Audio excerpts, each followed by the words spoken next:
Next topic है बिंदु आवेशों के समूह के कारण वैद्युत विभव। अभी तक जो आपने डेरिवेशन किया वो अक्षीय स्थिति वाला निरक्षीय स्थिति वाला किया है।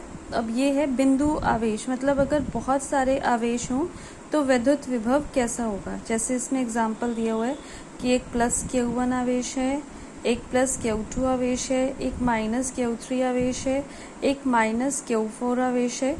तो अगर ऐसे आवेश हों तो इनके कारण विद्युत विभव कैसा होगा।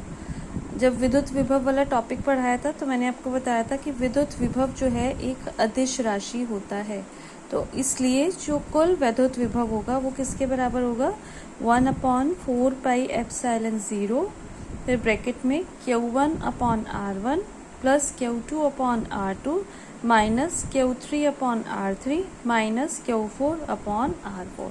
मतलब जितने आवेश होंगे उनको जैसे उनके साइन होंगे पॉजिटिव या नेगेटिव, उन साइन के साथ उनको जोड़ दिया जाएगा। ये फॉर्मूला आपके न्यूमेरिकल्स में काम आएगा। नेक्स्ट टॉपिक समविभव पृष्ठ। नाम से ही जैसे पता चल रहा है कि समविभव का मतलब क्या होता है, समान विभव। ऐसा पृष्ठ जिसमें जो विभव हैं सब जो जितने भी बिंदु हैं, जितने भी उस पृष्ठ में बिंदु हैं, सब पर जो विभव है वो समान हो, उसको क्या बोला जाता है, समविभव पृष्ठ। मतलब ऐसा पृष्ठ वैद्युत क्षेत्र में खींचा गया वो पृष्ठ जिसमें सभी बिंदुओं पर वैद्युत विभव बराबर हो, उसको हम क्या कहेंगे, समविभव पृष्ठ। इसका मतलब कि यहाँ पर कोई भी अगर हम दो बिंदु ले लें तो उनके बीच में जो विभवांतर होगा वो क्या होगा, शून्य। विभवांतर क्या होता है, विभव का अंतर। तो जब विभव समान है इसका मतलब विभवांतर क्या होगा, शून्य होगा। और ये पॉसिबल कब है, जब हम वैद्युत आवेश को वैद्युत क्षेत्र के लंबवत लेकर जाएं। वैद्युत आवेश को वैद्युत क्षेत्र के लंबवत लेके जाने पर हमें कोई कार्य नहीं करना पड़ता। तो जब कार्य नहीं करना पड़ेगा तो वहां पर विभव क्या हो जाएगा, शून्य हो जाएगा, एक समान हो जाएगा। तो समविभव पृष्ठ वो पृष्ठ जहां पर सभी बिंदुओं का जो विभव है वो समान हो, उसको कहा जाता है समविभव पृष्ठ। नेक्स्ट टॉपिक है स्थिर विद्युत स्थितिज ऊर्जा। आपको पता है कि दो या दो से जो ज्यादा आवेश होते हैं वो एक दूसरे को आकर्षित करते हैं या फिर प्रतिकर्षित करते हैं। तो आवेश को एक दूसरे के ओर लाने में या एक दूसरे से दूर लेके जाने में हमें क्या करना पड़ता है, कुछ कार्य करना पड़ता है। तो ये कार्य ही जो है वो आवेशों का जो सिस्टम है, निकाय है, उसमें स्थितिज ऊर्जा के रूप में संचित हो जाता है। तो जो स्थितिज ऊर्जा की डेफिनेशन होगी वो क्या होगी, आवेशों के किसी निकाय यानी कि सिस्टम की स्थिर वैद्युत स्थितिज ऊर्जा उस कार्य के बराबर होती है जो उन आवेशों को अनंत से परस्पर समीप लाकर निकाय की रचना करने में किया जाता है। आवेशों को अगर हम अनंत से एक दूसरे के पास लेकर आएं तो उनको एक दूसरे के पास लाने में जो कार्य किया जाएगा वो कार्य किस फॉर्म में उसमें संचित हो जाएगा, स्थितिज ऊर्जा के फॉर्म में। जैसे ये एग्जाम्पल दिया हुआ है, ये डायग्राम देखिए, दो आवेश हैं Q1 और Q2 और एक ही सिस्टम A भी है। A पर प्लस Q1 आवेश है और B पर प्लस Q2 आवेश है और ये दोनों एक दूसरे से R दूरी पर स्थित है।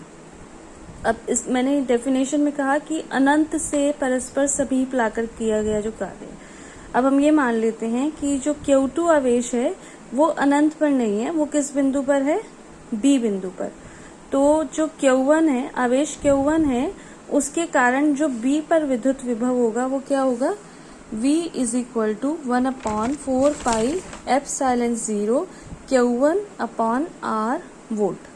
तो जो वैद्युत विभव की परिभाषा है उसके अकॉर्डिंग जो आवेश Q2 है, ये वाला आवेश जो है जो B बिंदु पर है, उसे अनंत से B तक लाने में जो किया गया कार्य होगा वो किसके इक्वल होगा, W = Q2V।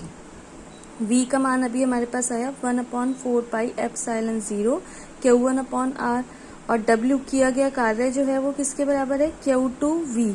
तो जो W का मान हो जाएगा वो किसके इक्वल होगा, 1/4πε0 Q1 Q2 अपॉन R।